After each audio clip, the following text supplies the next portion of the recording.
행정안전부는 국정자원관리원 화재로 운영이 중단된 국가정보시스템 647개 중 81개를 복구했다고 밝혔습니다. 전산망 마비 뒤 복구율은 12%를 조금 넘는 수준입니다. 정부는 정부24와 나라장터, 주민등록 시스템, 우체국 금융을 비롯해 일상적으로 많이 쓰는 서비스를 우선 복구했다고 밝혔습니다. 추석 연휴를 앞두고 수요가 급증할 것으로 예상했던 우체국 우편 금융 서비스가 우선적으로 복구된 바 있습니다. 복구된 시스템은 화재로 직접적인 피해를 입지 않은 551개 정부 업무정보 시스템에 국한됐습니다. 정부는 불이나 손상된 나머지 96개의 정보 시스템을 국정자원 대구센터로 이전해 가동하는데 최소 4주 이상의 시간이 걸릴 것으로 보고 있습니다. 정보자원 준비에 2주, 시스템 구축에 2주 정도 소요될 것으로 예상되나 최대한으로 일정을 당기는 것을 목표로 하고 있습니다. 화재 피해로 장기간 이용이 불가능한 96개 업무정보 시스템 목록도 처음 공개됐습니다. 이 목록에는 국민신문고와 국가법령정보센터, 사회복지시설정보, 국민재난안전포털, 이하늘 장사정보시스템 등이 포함됐습니다. 정부는 오프라인 창구와 대체 사이트 등을 제공해 불편을 최소화한다는 방침입니다. 앞서 일부 배터리의 경우엔 10년이라는 사용 권장 기한을 넘어 교체를 권고받았지만 1년 이상 더 쓸 수 있는 것으로 판단했었다고 정부는 설명했습니다. 하지만 정부는 이번 사태를 계기로 앞으로는 배터리 사용 권장 기한을 지키겠다고 밝혔습니다. SBS 박세용입니다. 일부는 된다고 해가지고 그래서 왔는데 안 되네요 지금. 근무 시간 중에 구청을 찾았지만 증명서 발급이 쉽지 않습니다. 급한 마음에 등기소로 발길을 돌려봅니다. 인감증명서하고 등기부 들어왔는데 지금 안 된다고 해서 여기서 가라고 했는데 거기도 될지 안 될지는 확실히 모르겠대요 지금. 서울의 한 주민센터. 시스템 장애로 불편을 호소하는 민원인들의 모습을 어렵지 않게 볼 수 있습니다.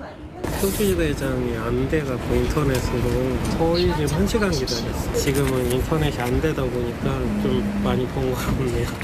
어떤 서비스가 먹통이고 또 정상화됐는지 정확히 몰라 일단 주민센터부터 방문한 시민들도 많았습니다.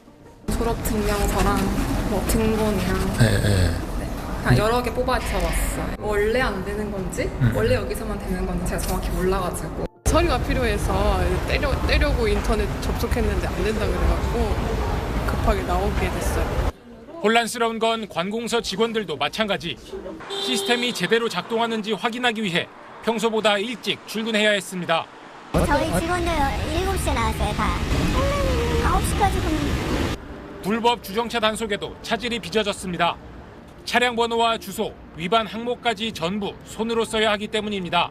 제 기억으로는 10한 2, 3년 전쯤으로 기억을 합니다. 단속할 차량이 많을 경우에는 서너 배, 굉장히 시간이 많이 소모가 되죠. 우려했던 민원 대란은 피했지만 모든 시스템이 정상화될 때까지 곳곳에서 시민 불편은 계속될 걸로 보입니다.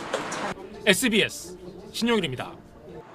경찰 전담수사팀은 국과수 및 소방당국과 함께 합동 감식을 진행했습니다. 특히 발화 의심 지점을 보다 정밀하게 확인하기 위해 서울경찰청 리튬전지 전담 과학수사요원 3명이 추가로 투입됐습니다.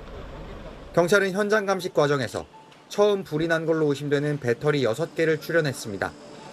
이 가운데 남은 전류를 제거하는 안정화 작업을 마친 3개는 국과수로 보내 정밀 감식을 의뢰했고 나머지 3개도 안정화 작업이 끝나는 대로 국과수에 보낼 예정입니다. 경찰 전담수사팀은 이번 화재가 배터리를 옮기는 3번째 과정에서 발생했다는 점에 주목하고 있습니다. 앞서 2번의 이전 과정과 비교해 볼 때 사고 당시 안전조치가 제대로 이루어졌는지 그리고 작업상 문제는 없었는지 경찰은 집중적으로 수사할 방침입니다. 경찰은 또 화재 당일 전산실에 있었던 배터리 이전 관련 업체 관계자 7명을 차례로 불러 조사하고 있습니다. 현재 전력업계 안팎에선 작업자들이 전원을 완전히 차단하지 않은 채 전선을 분리하다가 전기 단락이 발생해 화재가 났을 가능성이 제기되고 있습니다. 경찰은 이런 가능성을 확인하기 위해 불꽃이 튀는 장면이 담긴 CCTV 영상을 확보해 분석 중입니다.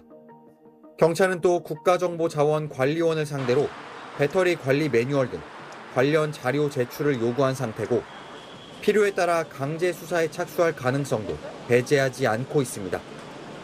SBS 박재현입니다.